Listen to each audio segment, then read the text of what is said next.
All right, question number 3 is where I'm going to let you guys give me your information through Socrative. So there will be 5 questions that I have you on Socrative, so you might have to pause the video, input your answer, and then start playing it again. So an algebra class measured the rebound height of a bouncing ball and recorded its height in a table. Part of the table is shown at the right. So we've got the bounce number of 0, 1, 2, 3, and 4 with the rebound height of 84.5, 67.6, and 54.1. So my first question on Socrative for you is, what is the growth rate of the table and the growth ratio? So remember, in order to find that, we know that we can take this 84.5 times a number to get 67.6. And the same thing here. So 67.6 times a number to get 54.1. And in order to find what that number is, we're going to take 67.6 and divide that by 84.5.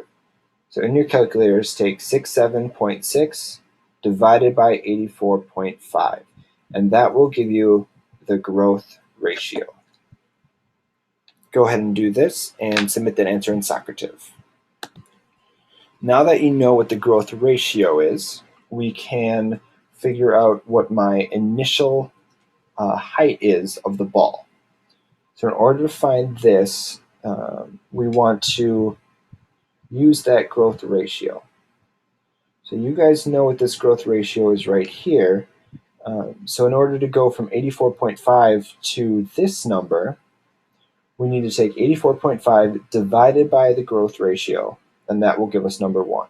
Round your decimal to the nearest 10, or the nearest 1 decimal place. After you're done with that, you're going to do the same thing again. You're going to take this missing number here in the table, and you're going to divide by our growth ratio to get the initial height of the ball. So when you've got this answer, go ahead and submit that on Socrative. That's your second question. I want to know what that initial height of the ball is. Finally, now that we know the growth ratio and we know that my initial, we can write the equation for it. So we can answer question A. Write an exponential equation that represents this problem.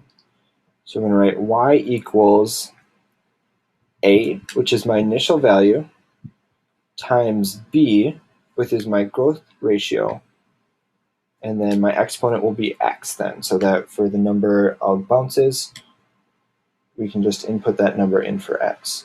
So go ahead and take your answers from questions 1 and 2 and put them in for A and B, and give me that equation in Socrative. Now that you submitted that on Socrative, you should have the answer. And what you would have gotten was y equals A is our initial value of 132 times my growth rate of 0.8 to the x power. In order for us to answer the next questions, we've got to use that equation. So for the rebound height on the 10th bounce, we have y equals 132 times 0.8 to the 10th power, since we want the 10th bounce. So go ahead and put that into your calculator. Remember, exponents always come before multiplication. Go ahead and pause the video, and when you come back, I will have the answer for you. And you should get the answer of 14.17 feet. And if you rounded that to 14.2, because all of these numbers here have 1 decimal, that's okay also. For the next couple questions, I'm going to have you do them on Socrative. So you're going to do the same process, only instead of this 10, it will be 30 for this question C. Go ahead and give this to me in scientific notation or standard form. Either one is fine. On this last question, though, when you give me that answer, it does say it wants your answer in standard form. So make sure you include all the zeros. In interest of Socrative, do not worry about labeling your answer. Just go ahead and give me the decimal, the numbers. No spaces, no commas, no any of that. And you can just put in your answer. After you're done with question 3, go ahead and try question 4 on your own. Go ahead and do it completely. I will have a video of how to do it, but try it on your own first before you watch the video.